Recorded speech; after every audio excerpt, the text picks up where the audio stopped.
여야 의원들의 뜨거운 정치 토론 여의도 펀치 시간입니다. 오늘은 국민의힘 양금희 의원, 더불어민주당 고민정 의원과 함께하도록 하겠습니다. 어서 오세요. 네, 반갑습니다. 네, 안녕하세요. 양금희 의원은 오늘 처음 나오셨습니다. 네. 치열한 토론 부탁드리고요. 오늘의 첫 번째 주제어 보도록 하겠습니다. 보여주세요. 네, 선택입니다. 윤석열 대통령이 어제 한동훈 법무장관 후보자의 이 후보자라는 꼬리표를 떼고 법무장관으로 임명을 했습니다. 그동안 참 논란이 길었습니다. 정치권을 들썩였고요. 여전히 여야 앞에는 다양한 선택지가 놓여 있는 것 같습니다. 이 얘기 해보도록 하겠습니다. 먼저 이 한덕수 총리 후보자 인준안, 이게 모레 본회의에서 표결 처리가 될 것으로 예상이 되는데 네. 민주당의 선택, 물론 의원총회를 통해서 어떤 당론을 정하느냐도 관심사고요. 그리고 이 한동훈 후보자를 떼고 임명한 부분들이 어떻게 또 작용할지도 관심사입니다. 의회 내 다수당으로서 민주당의 지금 상황 어떻게 보고 계십니까? 사실 이제 국민의힘에서는 계속해서 장관 임명과 총리 인준을 결부시켜서는 안 된다라는 말씀을 하셨지만 지금의 결과를 놓고 봤을 때는 이 장관 임명을 그리고 총리 인준에 연결시키고 있는 모습이 너무 역력히 보이고 있고요. 그리고 무엇보다 대통령께서 시정연설에 오셔서 의회주의자임을 스스로 자인하셨지만 예.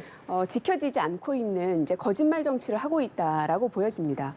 왜냐하면 이제 민주당뿐만 아니라 언론 등을 통해서 많은 국민들이 비리 문제 혹은 여러 가지 의혹들이 제기되고 있었지만 모든 장관들에 대해서 계속 임명을 강행하고 계시거든요. 그런 모습 보면서 과연 인사청문회를 하는 의미가 뭔가, 의미가 너무 많이 퇴색되고 있다는 생각이 듭니다. 이전 박근혜 정부 때, 이명박 정부 때 혹은 문재인 정부 때에도 장관들의 임명이 어느 정도 그 야당들의 반대 혹은 여론의 반대에 부딪혀서 낙마한 사례들이 이제 꽤나 있었습니다. 그래서 각 장관 후보자들의 잘잘못을 따지기 시작하면 지금은 이제 한도 끝도 없기 때문에 과거의 사례들을 비춰봤을 때 지금 윤석열 정부가 하고 있는 모습을 독단적이고 독주를 하고 있는 모습이다라고밖에 평가할 수 없을 것 같습니다. 예, 민주당은 비교적 명확하게 선택지가 나뉘어져 있을 것 같습니다. 찬성이냐 반대냐, 이것에 따라서 어떤 흐름이 앞으로 이어질지를 조금이나마 가늠을 할 수 있을 텐데 반면에 여당인 국민의힘은 네. 부결을 막자 뭐 이런 것들은 당연히 형성돼 있지만 네. 여론전을 하겠다라는 의지도 보이지만 선택지가 과연 얼마나 있을지에 대해서는 물음표가 따라 붙는 것 같습니다.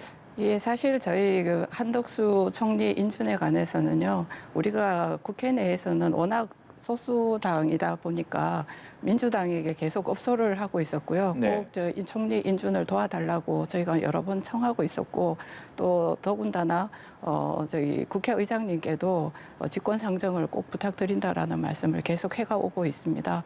그런데 민주당에서 저희 국민의힘과 함께 어떤 얘기들이 지금 계속 나오고 있느냐면 한동훈 법무부 장관 이제 임명이 되셨죠. 장관 임명과 이 한동훈 장관 임명과 함께 우리 총리 후보자 인준을 연계해서 계속 말씀을 하셨는데요. 네. 이 부분은 전혀 사실관계를 따져보면은 별개의 사안이라고 저희들은 보고 있습니다. 그래서 저희 국민의힘의 입장에서는 국무총리 인준을 꼭 해주시기를 거듭 부탁을 청하고 또 지금 현재 국가의 경제적 상황이나 아니면 또 민생의 문제가 굉장히 많이 어렵습니다. 그러다 보면 이 윤석열 정부 출범 1기에 있어서 한덕수 총리의 역할도 굉장히 크고 그렇기 때문에 총리의 인준을 꼭 부탁드리는 마음으로 이 자리에 왔고요. 네. 당론으로 부결하지만 않는다면 네. 아마 민주당 내에서도 이번 6.1 지방선거를 대비해서라도 한덕수 총리 인준을 통과시키자라고 하는 기류들이 감지가 되고 있는 걸로 알고 있습니다. 한덕수 총리 후보자랑 한동훈 장관은 별개 사안이다라고 네. 생각한다라는 양금희 의원의 말씀이었는데 어떻습니까? 별개 사안입니까? 그 이제 국회에 읍소하고 있다라는 말씀의 근거는 아마 이제 의석수 때문에 말씀을 하실 거지만 결과적으로 놓고 봤을 때는요, 저는 이제 피해자 코스프레를 하고 계신다 생각이 듭니다. 어쨌든 대통령제 국가에서는 대통령의 권한을 누가 갖고 있는지가 가장 중요할 수밖에 없고요. 결과적으로 이번에 장관 임명에 대해서 많은 이 문제점들이 드러났지만 어느 것 하나 우리 야당인 민주당으로서는 더 이상 문제 제기 말고는 할 수 있는 방법이 없습니다. 대통령께서 다 임명을 강행하셨기 때문에 그래서 이게 우리가 민주당이 정권의 발목을 잡는다라는 게 아니라 저는 오히려 국민의힘이 스스로의 발목을 잡고 있다라고 생각을 합니다. 단적으로 제가 이제 보건복지 상임위원인데요. 당장에 이제 코로나 이후에 대한 방역 문제들 그리고 북한에게 백신 지원 등등에 대해서 강한 의지를 대통령께서 표명을 하셨는데 얼마 전에 현재 이제 복지부 차관으로 계시는 분께 거기에 대한 질의를 한 바가 있었습니다. 어떻게 준비가 돼 가시느냐. 대통령의 의지가 저렇게 강한데. 하지만 그분의 답변은 내부적으로 아직 구체적인 검토가 이루어지지 않고 있다라는 답변이 나왔거든요. 예. 그러니까 그런 걸 보면 과연 이게 야당을 보고 정치를 할 게 아니라 국민을 보고 정치를 하실 거면 국정이 제대로 운영될 수 있게끔 이 국회와 혹은 정부 운영들을 해 가셔야 되는데 오로지 그 국무총리와 장관 임명 혹은 선거를 위해서 피해자로서의 어떤 코스프레를 위한 어떤 수순을 밟아나가고 있다라는 생각이 좀 드네요. 예, 피해자 코스프레를 하고 있다라고 네. 지적을 하셨는데 거기에 네. 대해서 또 반론 기회를 드리도록 하겠습니다. 저는 그 점에 대해서 전혀 다른 생각을 갖고 있는데요. 저희가 야당이었던 시절에 문재인 정부에서 국회 청문회를 통과하지 않은 경우에 장관으로 임명하신 경우가 34건이라고 예. 알고 있습니다. 그런 상황들을 지켜보면서 저희도 참 무력하다 이런 생각을 많이 했었는데요.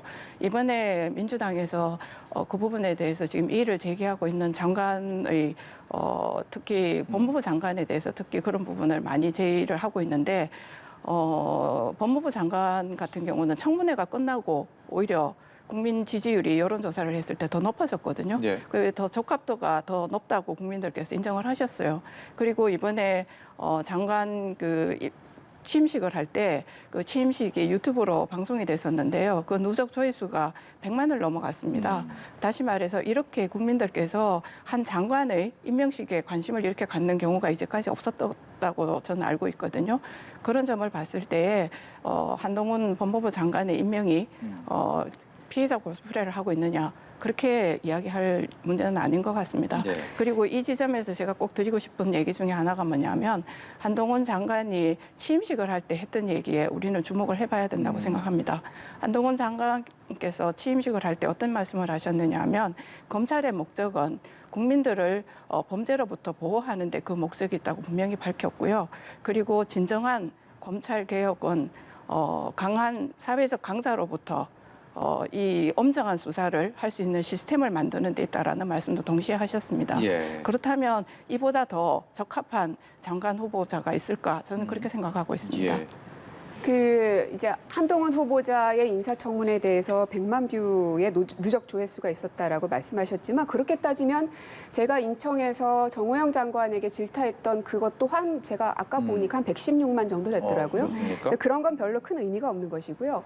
또 임명을 강행했던 게 문재인 정부에서 34건이라고 말씀하셨는데 그거는 5년 동안의 결과를 아마 합치신 결과일 것이고 지금 현재 윤석열 정부에서 임명을 강행했던 게 단 한 차례밖에 그 인사청문회를 안 했음에도 불구하고 여러 건이 지금 발생됐기 때문에요. 네. 앞으로 5년 동안에 다 합치게 된다면 지금과 같은 독주를 계속해 나간다면 34건이 아니라 훨씬 더 이 수를 초과하는 것을 기록하지 않을까. 그렇게 예. 되지 않게끔 좀 국회에서의 협치를 몸소 좀 실천해 예. 주셨으면 좋겠습니다. 알겠습니다. 뭐 임명을 강행했다라는 소식도 그렇고 청문 보고서 채택을 하지 않았다라는 부분도 그렇고 국민들 입장에선 그렇게 달갑지 않은 상황입니다.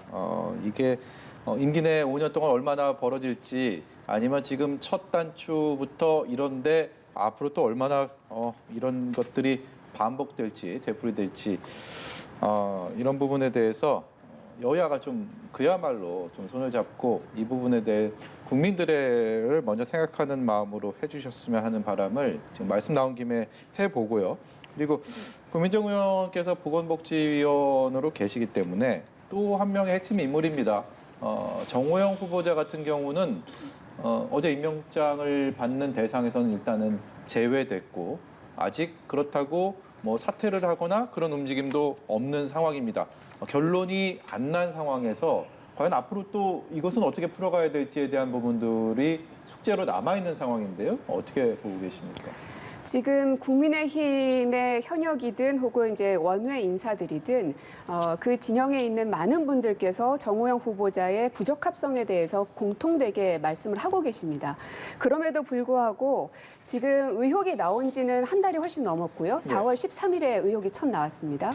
그리고 인사청문회가 시작된 것도 5월 3일인가 3일이었기 때문에 지금도 그거 한참 지났고요. 하지만 임명을 하는 것도 아니고 혹은 자진 사퇴를 시키는 것도 아니어서 이것은 다른 장관과 국무총리를 위해서 방탄용으로 카드를 쓰고 있는 것이다라고밖에는 읽을 수가 없어서 저는 오히려 이 사람에 대한 윤석열 정부의 가치관을 좀 느낄 수 있습니다. 아무리 그래도 함께하는 사람인데 이렇게 오랫동안 어떤 거취에 대해서 입장을 정해주지 않는 것은 저는 오히려 한 사람 개인사에게 굉장히 잔인한 일이라는 생각이 좀 드네요. 이 여론이나 그리고 국민 정서만 놓고 봤을 때 정호영 후보자가 솔직히 한덕수 후보자나 한동훈 장관과 비교했을 때 보다 비판적인 시선이 많은 것 같습니다. 네, 이게 여론조사상으로도 그렇고요. 그럼에도 불구하고 정호영 후보자 여전히 여당 입장에서는 살아있는 카드, 장관직을 수행해야 될 카드라고 생각하십니까? 사실은 저희 당에서도요, 여러 경로로 대통령께 정호영 후보자의 여론에 관한 내용이 녹록지 않다라는 사실을 여러 경로로 전달을 드렸고요. 아마 대통령께서는 이 지점을 고민하고 계시는 것 같습니다. 사실 국민의 눈높이, 여론에 있어서는 녹록하지 않는 부분이 있다고 하지만 전 조국 장관과 다르게 불법적인 부분에 있어서 어떤 특별한 부분이 없기 때문에 어떻게 할 것이냐 하는 것에 대한 고민을 하고 계시는 걸로 저희는 알고 있고요. 그런데 이 고민을 하고 있는 부분이 아까 고민정 의원님께서 뭐 사람의 인권, 뭐 사람에 대한 대우 이렇게 말씀하셨는데요.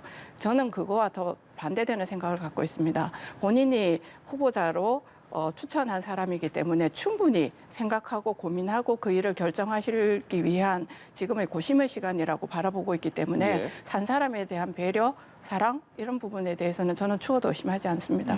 네. 또 한 가지 지방선거가 눈앞으로 다가오다 보니까 어떤 영향을 미치게 될지에 대해서 이 계산기를 드러내놓고 두드릴 수는 없어도 생각을 안 할 수는 없는 것 같습니다. 이 새 정부에 대한 발목 잡기다라고 국민의힘에서는 민주당을 향해서 싸늘한 눈치를 보이고 있고 민주당 입장에서도 이것을 애써 무시하기도 그렇다고 수용하기도 조금은 애매한 상황인 것 같습니다. 일종의 그런 프레임에 갇힐 수도 있다라는 우려도 분명히 있는 것 같은데요. 이 발목 잡기다. 여기에 대해서는 어떤 견해를 갖고 계시는지 두 분께 한 말씀씩 듣도록 하겠습니다. 스스로 잡고 있는 그 발목을 좀 놓으셨으면 좋겠습니다. 국정을 제대로 운영하기 위해서는 야당과의 협치 혹은 때로는 경쟁, 싸움 뭐 이런 것들은 동반될 수 있겠죠. 하지만 국가의 이 안정적으로 운영되는 데 있어서는 때로는 불편함을 감수하면서라도 돌파해야 될 때도 있고 때로는 손을 내밀 때도 있고 때로는 좀 양보해야 될 때도 있을 겁니다. 그러나 지금 아까 말씀드렸던 이제 백신 지원 문제 같은 경우 보건복지부에서 빨리 수장이 자리를 잡아야 해결해 나갈 수 있고 앞으로 이 일들을 준비할 수 있는데 언제까지 국정을 스스로 그렇게 발목 잡고 있을 것인가 하는 의문이 들고요. 어제 이제 운영위를 통해서 현재 대통령 비서실의 사람들을 어제 그 운영위에서 같이 여러 가지 논박을 좀 펼쳤었는데 이제 비서실장께서 하시는 말씀들을 보면 스스로가 본인의 입으로 허수아비임을 자인하기도 했던 좀 웃지 못할 상황도 벌어졌는데요. 대통령의 공약이 뭔지조차도 얘기를 하지 못합니다. 그러니까 예를 들어서 향후 대통령 비서실의 그 사람 수는 예전 문재인 정부 때보다 한 30% 감축하겠다라는 걸 이미 공약으로 내건 바가 있었습니다. 그러나 국정을 운영하다 보면 30%가 아니라 10%로 바꿀 수도 있고 혹은 폐기할 수도 있겠죠. 그러면 정정당당하게 자신 있게 얘기하고 국민들께 이해를 구하면 되는데 비서실장이라는 분께서는 그런 공약이 있는지조차를 아예 모르시고 계시더라고요. 그런 걸 보면서 과연 국정을 제대로 운영할 수 있는 그런 전문성은 가지고 있는 것인가라는 우려가 굉장히 좀 많이 듭니다. 예. 양 의원께서는 이 발목 잡기의 효과가 과연 어떻게 나타나게 될지 거기에 대한 네. 어떤 시선을 갖고 계시는지 궁금합니다. 저는 윤석열 대통령께서 오늘도 5.18 기념식에서요, 통합의 정치에 대해서 말씀을 하셨습니다. 예. 그와 마찬가지로 저희가 협치라고 하는 단어라는 이 얘기를 꺼낼 때마다 저는 어떤 생각이 드느냐 하면 과연 민주당에 협치할 생각이 있는가 하는 생각이 들 때가 많이 있습니다. 제가 초선으로 21대 국회에 처음 들어와서 첫 번째 경험한 것 중에 하나가 무엇이었느냐 하면은 임대차 3법 통과시키는 과정들을 제 눈으로 똑똑히 지켜봤습니다. 그리고 이번에 검수완박법 민주당에서 밀어붙여서 통과시키는 것도 봤습니다.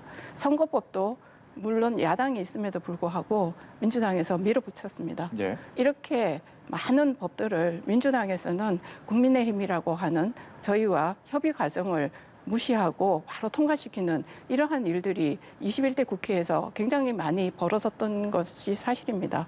그렇다면 협치가 민주당에서 말하는 협치는 무엇일까? 이런 의문이 저는 이 순간 지금 들고 있는데요. 예. 앞으로 저희는 그렇게 힘으로 밀어붙이는 정치, 그것을 하지 않아야 된다는 생각은 저도 동일합니다. 민주주의에서 상대를 인정하지 않는 정치는 사실 민주주의라고 할 수 없습니다. 이번에 검수완박법이 통과될 때에도요, 안건조정위원회를 무력화시키는 편법을 동원해서 검수완박법을 통과시켰습니다. 이게 과연 협치입니까?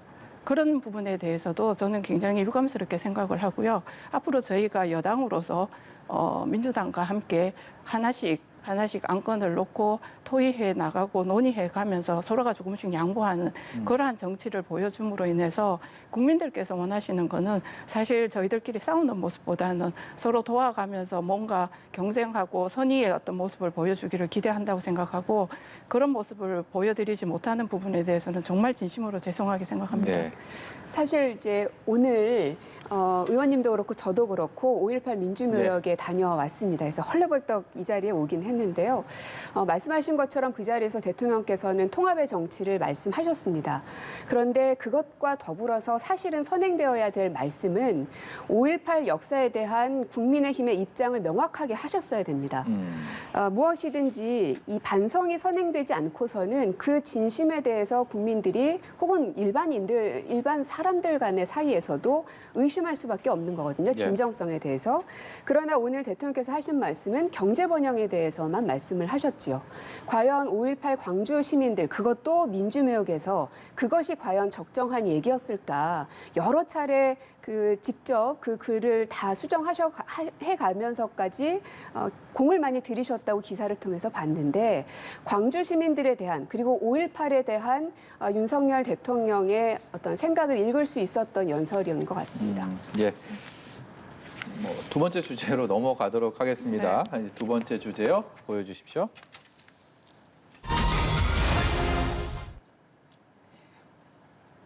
예, 많은 팬들을 설레게 하는 그 방탄은 아니고요. 등판 시점과 장소 모두 놀라움을 자아내게 한 이번 지방선거의 핵심 인물입니다. 바로 이재명 민주당 총괄선대위원장 얘기인데요. 이 위원장을 둘러싸고 이 예기치 않은 상황들이 벌어지면서 방탄 논쟁이 벌어지고 있습니다. 그 얘기해 보도록 하겠습니다. 경찰이 어제 두산건설 본사 그리고 성남FC 구단에 대한 사무실 압수수색을 진행을 했습니다. 대선 이후 관련돼서 세 번째 강제수사 압수수색입니다. 경찰은 물론 법과 원칙에 따랐다고 하고 있고 민주당과 이재명 위원장은 보복 수사다라고 강하게 비판하고 있습니다. 여기에 대한 견해를 일단 고민정 의원께 먼저 짤막하게 듣고 양금희 의원의 얘기를 들으면서 좀 시작하도록 하겠습니다. 방금 말씀하셨던 그 부분은 이미 경찰에서 오랫동안의 수사를 거쳐서 무혐의로 종결된 사안입니다. 그런데 검찰이 보완 수사를 요구하게 되면서 경찰에서 또다시 압수수색을 하고 있는 건데요. 굉장히 선택적 수사 그리고 정치 보복이 시작됐다라고밖에 볼 수 없는 대목입니다. 도이치모터스 주가 조작 사건에 대해서 얼마나 많은 의혹들이 있었지만 한 번도 그 수사가 빠르게 진행되는 것을 보지 못했고요. 예. 또 고발 사주 사건 같은 경우도 이미 시작된 지가 한참 됐지만 이건 역시 뜨뜻미지근하게 흘러가고 있는 것 같습니다.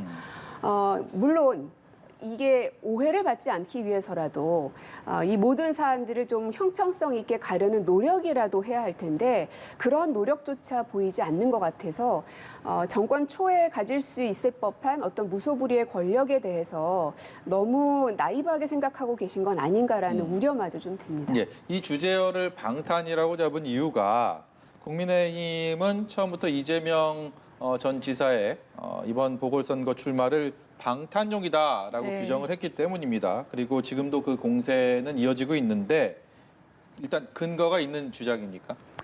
예, 근거가 있는 주장이죠. 지금 이재명 후보가 받고 있는 경찰과 아니면 검찰에 지금 수사받아야 될 것이 보면 대장동 관련한 의혹, 그리고 백현동 관련한 의혹, 그다음에 성남 FC에 관한 거, 그리고 법인카드, 경기도 법인카드에 관한 것, 이런 많은 것들이 지금 현재 검찰이나 경찰의 수사 대상이 되고 있습니다. 대선 과정에서 불거졌던 의혹들이죠. 네, 맞습니다. 그런 거에 대해서 경찰과 검찰 수사가 앞으로 진행되어야 되는데요. 거기에 대해서 저는 물리적으로 방탄뿐만 아니라 정치적인 방탄이 필요해서 나오지 않았나 그렇게 생각하고 있습니다. 정치적인 방탄. 네. 이재명 위원장은 소가 우슬리다, 그리고 사골 우려먹기다라고 일축하고 있는데 앞으로 민주당은 그리고 이재명 위원장은 국민의힘의 공세는 계속 될 것 같고 여기에 대해서 어떤 식의 대응 전략을 갖고 있을지 보여줄지도 관심이 갑니다. 네. 글쎄요, 이제 이 여러 가지 이제 수사가 들어오고 하는 것에 대해서 거기에 이제 불응한다든지 네. 혹은 뭐 거부한다든지 이러지는 않았습니다. 사실은 이 말씀하신 대장동 문제는 선거 시즌에 의혹이 불거졌던 부분인데 그렇게 본다면 지금 현재 여사로 계시는 김건희 여사의 이 주가 조작 문제, 그다음에 대통령 본인이신 고발 사주 혹은 판사 사찰 문제 이런 것들도 동시다발적으로 이루어져야 하지만 현재 법적으로는 대통령에게 수사를 할 수 없는 그런 제한이 있죠. 예. 그렇다면은 왜 거기에 대해서는 진실들을 밝혀낼 수 없는 것일까라는 의혹이 생길 수밖에 없는 것이고요. 그래서 선거가 끝나기 전에 빨리빨리 문제들을 해결하자라고 계속해서 저희 당에서는 촉구를 했었지만 검찰은 계속 시간을 미루고 있다가 선거가 끝나자마자 이재명 고문에 대해서만 이렇게 수사를 하는 것이 누가 보더라도 정치 보복이라는 의심을 가질 수밖에 없는 상황이 돼버렸다라는 겁니다. 국민의힘에서는 불체포 특권, 그러니까 회기 중에 현역 의원들은 체포되지 않을 그런 권리에 대해서 네. 그것을 제한하는 입법을 추진할 네, 것이다라고 추진하고 있습니다, 들었습니다. 지금. 네. 근데 이것이 이재명 후보를 겨냥한 지금 상황이다라고 단순하게 이해가 됩니다만 이 개인을 흠집내기 위한 그런 그거는 움직임입니까? 아닙니다. 불체포 특권에 관한 내려놓기는 이재명 후보 공약에 들어 있습니다. 그렇다면 네, 그래서 불체포 특권에 대해서는 이재명 고문도 말씀하셨지만 저희는 거부하지 않습니다. 네. 오히려 국민의힘에서 당론으로 그 법안에 대해서 입장을 정해주시면 좋겠고요. 거기서 오히려 더 나아가서 면책 특권에 대한 부분도 고민을 해주셨으면 좋겠습니다. 지난 선거 시즌에 김용판 의원께서 조직폭력배로부터 20억의 뇌물을 이재명 후보가 당시에 받았다라면서 허위 사실을 너무나 떳떳하게 밝힌 바가 있었습니다.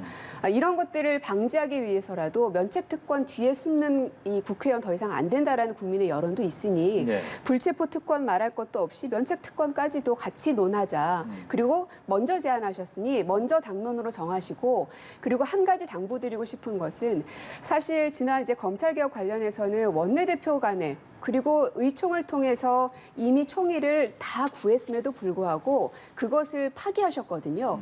그러다 보니 민주당 입장에서는 국민의힘이 과연 본인들이 한 말을 다 지킬 것인가에 대한 의심이 계속 드는 겁니다. 예. 그래서 그 신뢰를 다시 회복하기 위해서라도 이 불체포 특권에 대해서는 당론으로 결정을 하시고 본인들께서 먼저 시작을 하시라. 그러면 저희들은 뭐 안 할 이유가 전혀 없습니다. 그럼 이 대표적인 국회의원의 이 두 가지 특권이 이번 국회에서 사라질 가능성도 있는 겁니까?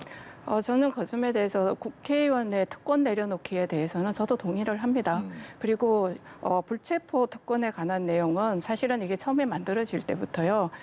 그 기원을 잘 생각해 보면은 야당의 정치적 탄압을 방지하기 위해서 그랬죠. 사실은 만들어졌죠. 저희가 여기에 제안을 거는 거는 국회의원들에게 정치적 탄압을 하기 위한 목적이 아닌 예를 들면 정치인들이 자기 업무상으로 생긴 것에 대한 비리까지도 저희는 이 면책 특권을 불체포 특권을 이용한다는 것은 잘못된 사실이라고 생각을 하고 있고요. 네.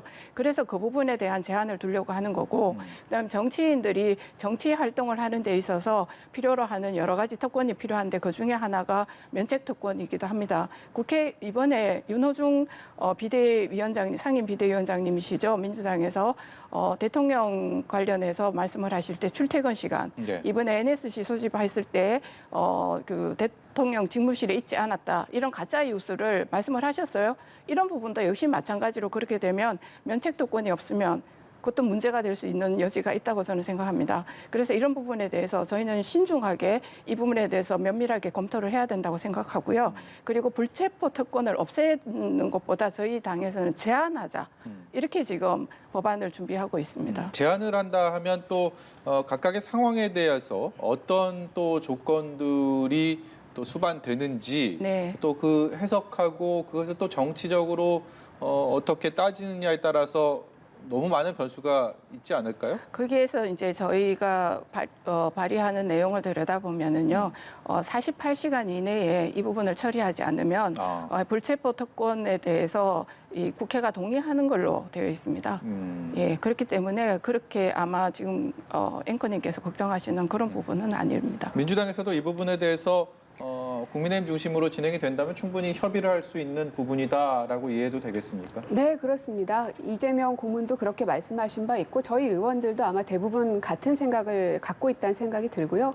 앞서서 불체포 특권의 그 연혁에 대해서 말씀 주셨지만 결국은 이 야당이 행정부로부터 탄압받는 것을 막기 위해서 예. 그래서 보장해주기 위해서 생긴 게 바로 이 불체포 특권인데 마침 행정부에 막 들어서신 정권께서 불체포 특권을 제한하자라는 얘기를 하시니 야당인 저희 입장에선 굉장히 당혹스러울 수밖에 없다는 겁니다. 예, 무슨 말씀인지 알겠습니다. 뭐 모든 것이 지금 여야의 협치가 있어야만 좋은 결말을 맺을 수 있는 상황인데 과연 어떻게 현명하게 이 상황들을 풀어가야 할지 모두가 고민해야 될 시점이 아닌가 싶습니다. 시청자 여러분들도 애정어린 시선으로 지켜봐 주시기 바랍니다. 두 분 말씀 여기까지 듣도록 하겠습니다. 지금까지 국민의힘 양금희 의원, 더불어민주당의 고민정 의원이었습니다.